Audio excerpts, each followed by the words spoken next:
half of the legislative body's seats would be filled from a national ballot, which would be identical across the country and list political parties that had qualified to contest the election, and the other half would be filled from a regional ballot, the contents of which would be dependent upon the province in which a voter resided and would include independent candidates as well as political parties.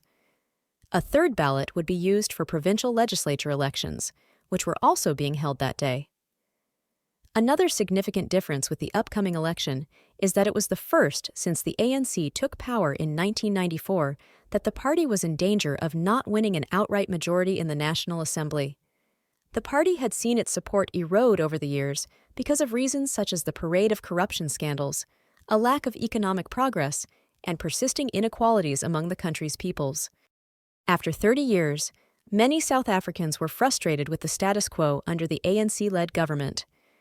The country's high unemployment rate, in the first quarter of 2024, it stood at 32.9% and was even higher for younger South Africans, ages 15-34, at 45.5%, as well as service delivery problems, such as Eskom's ongoing struggles to consistently deliver electricity, influenced voters' opinions. The ANC's diminishing support meant that a governing coalition might need to be formed for the first time in the post-apartheid era. Though such a coalition would likely consist of the ANC and another party, or parties, DA leader John Steenhuisen formed the Multi-Party Charter, MPC, an alliance of opposition parties that hoped to unseat the ANC. Further complicating the ANC's efforts to retain a majority was the emergence of a new party, Umkhonto weSizwe Party, MK Party. Former President Zuma, although not leaving the ANC, associated himself with the MK Party, saying he could not campaign for the ANC under Ramaphosa in the upcoming elections. Zuma was later named president of the new party. The MK Party had already proved its ability to take a stake of the ANC's traditional vote in by-elections held in early 2024, a trend that seemed likely to carry over to the national as well as the provincial elections. Although Zuma had been at the top of the MK Party's National Assembly candidate list, a challenge to his eligibility to serve in the legislative body, stemming from his 2021 prison sentence, saw him knocked off the list when the Constitutional Court deemed him ineligible just 9 days before the election. The national and provincial elections took place on May 29, 2024. As predicted, the ANC's diminished support led to the party's worst-ever performance in a national election. The party won only about 40% of the vote. It was followed by the DA, with almost 22%, and the MK Party, with about 14%.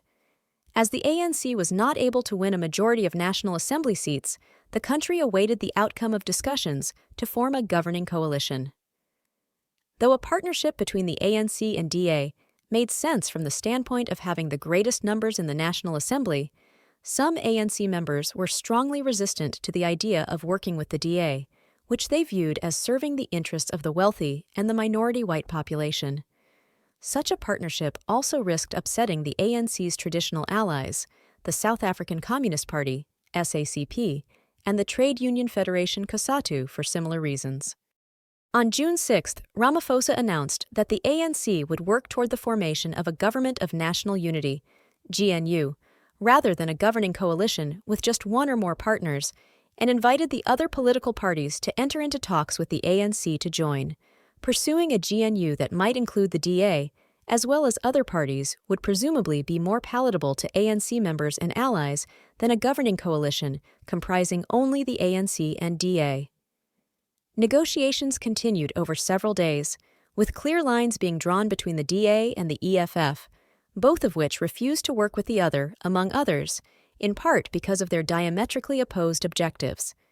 The EFF and MK Party advocated for land expropriation without compensation and the nationalization of key industries, which the DA opposed, instead supporting a free market approach for the economy. The negotiations to form a GNU went down to the wire, with a statement of intent signed just hours before the newly elected National Assembly was scheduled to sit for the first time on June 14th and elect the president. While the GNU statement initially held only the signatures of officials from the ANC and DA, it was left open for other parties to join. The Inkatha Freedom Party, IFP, which had previously confirmed that it would be a part of GNU, later signed, as did the Patriotic Alliance, PA.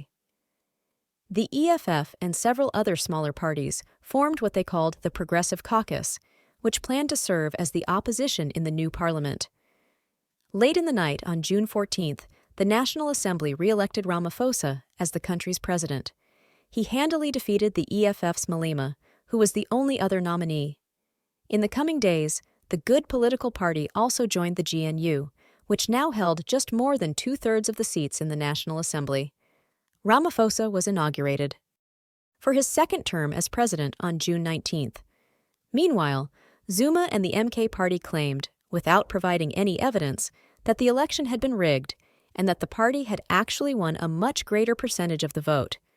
The party had tried to get the Constitutional Court to block the first seating of the new parliament on June 14th, as well as to overturn the election results, but the party's application was dismissed as being without merit.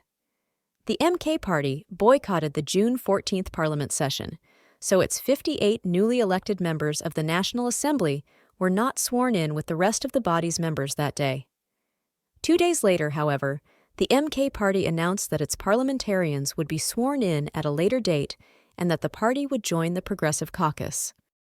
Apartheid, policy that governed relations between South Africa's white minority and non-white majority for much of the latter half of the 20th century, sanctioning racial segregation and political and economic discrimination against non-whites. Although the legislation that formed the foundation of apartheid had been repealed by the early 1990s, the social and economic repercussions of the discriminatory policy persisted into the 21st century. Apartheid legislation. Apartheid-era sign, part of an exhibition in the Apartheid Museum, Johannesburg, South Africa. Racial segregation, sanctioned by law, was widely practiced in South Africa before 1948. But when the National Party, led by Daniel F. Malan, gained office that year, it extended the policy and gave it the name apartheid. The implementation of apartheid, often called separate development since the 1960s, was made possible through the Population Registration Act of 1950, which classified all South Africans as either Bantu, all black Africans, colored, those of mixed race, or white. A fourth category, Asian, Indian, and Pakistani, was later added. One of the other most significant acts in terms of forming the basis of the apartheid system was the Group Areas Act of 1950. It established residential and business sections in urban areas for each race, and members of other races were barred from living, operating businesses, or owning land in them, which led to thousands of coloreds, blacks, and Indians being removed from areas classified for white occupation. In practice, this act and two others in 1954 and 1955, which became known collectively as the Land Acts, completed a process that had begun with similar land acts adopted in 1913 and 1936. The end result was to set aside more than 80% of South Africa's land for the white minority. To help enforce the segregation of the races and prevent blacks from encroaching on white areas, the government strengthened the existing pass laws, which required non-whites to carry documents authorizing their presence in restricted areas. Bantustans. A map of the territories known as Bantustans, also known as Black Homelands or Black States, established in South Africa during the apartheid era. Other acts also led to physical separation of the races. Under the Bantu Authorities Act of 1951, the government re-established tribal organizations for black Africans, and the Promotion of Bantu Self-Government Act of 1959 created 8, later expanded to 10 African homelands, or Bantustans. The Bantu Homeland Citizenship Act of 1970 made every black South African, irrespective of actual residence, a citizen of one of the Bantustans, which were organized on the basis of ethnic and linguistic groupings defined by white ethnographers. Blacks were stripped of their South African citizenship and thereby excluded from the South African body politic. The South African government manipulated homeland politics so that compliant chiefs controlled the administrations of most of those territories. 4 of the Bantustans, Transkei, Bophuthatswana, Venda, and Ciskei, were later granted independence as republics, though none was ever recognized by a foreign government, and the remaining Bantustans had varying degrees of self-government. Regardless of their independence or self-governing status, all the Bantustans remained dependent, both politically and economically, on South Africa. The dependence of the South African economy on non-white labor, though, made it difficult for the government to carry out this policy of separate development. Separate educational standards were established for non-whites. The Bantu Education Act, 1953, provided for the creation of state-run schools, which black children were required to attend, with the goal of training the children for the manual labor and menial jobs that the government deemed suitable for those of their race. The Extension of University Education Act, 1959, largely prohibited established universities from accepting non-white students. The government created new ethnic university colleges, one each for Coloreds, Indians, and Zulus, and one each for Sotho, Tswana, and Venda students, as well as a medical school for blacks. How did apartheid change South Africa? 3 decades after apartheid, South Africa is still considered the most unequal country in the world. Other laws were also passed to legalize and institutionalize the apartheid system.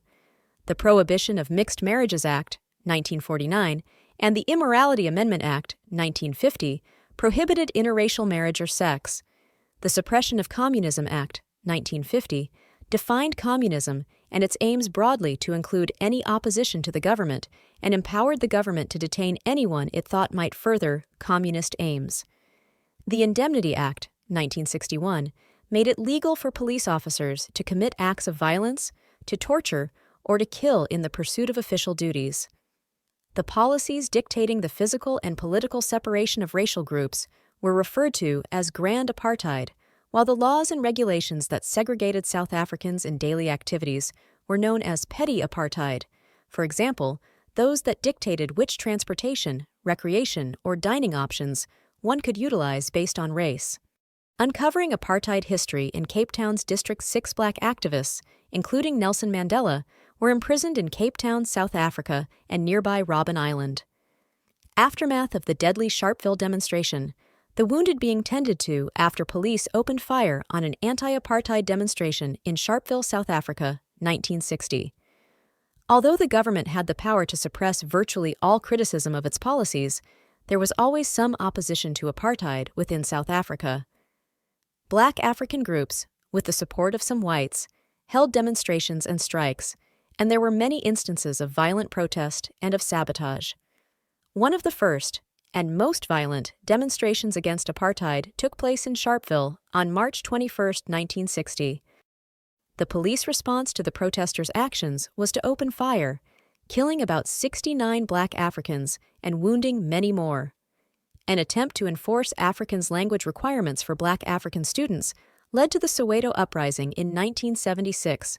Thousands of people were injured and hundreds died, including Hector Peterson, whose death, captured in an iconic photo, provoked international outrage. Some white politicians called for the relaxation of the minor, petty apartheid restrictions or for the establishment of racial equality. How Albert Luthuli shaped South Africa's apartheid resistance. I have the feeling that I have been made answerable for the future of the people of South Africa. Apartheid also received international censure.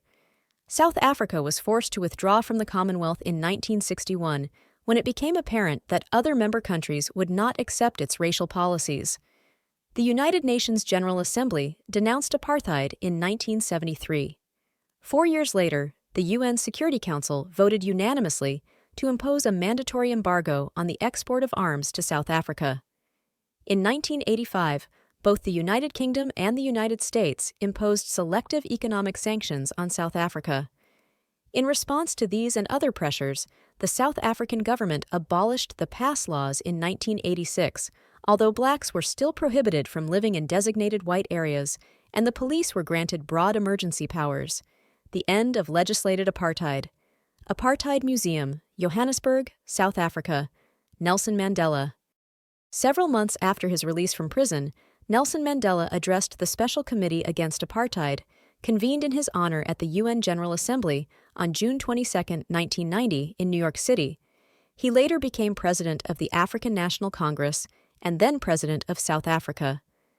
In a more fundamental shift of policy, however, the government of South African Pres. W. de Klerk in 1990-91 repealed most of the social legislation that provided the legal basis for apartheid, including the Population Registration Act.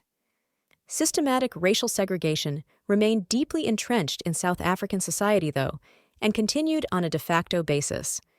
A new constitution that enfranchised blacks and other racial groups was adopted in 1993 and took effect in 1994.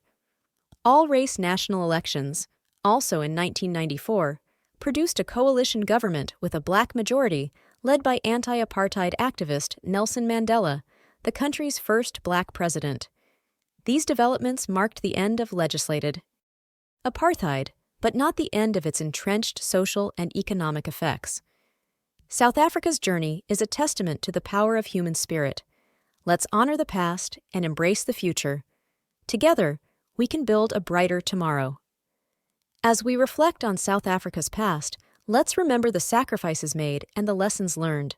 The future of this beautiful nation lies in our hands. From the ancient Khoisan to the Rainbow Nation, South Africa's story is one of resilience, struggle, and triumph. As we've journeyed through the past, we've witnessed the power of hope, the strength of unity, and the enduring spirit of humanity. Let us know in the comments what you think the future holds for South Africa. And don't forget to like, share, and subscribe for more captivating historical content. Thanks for watching, and stay tuned in for more updates.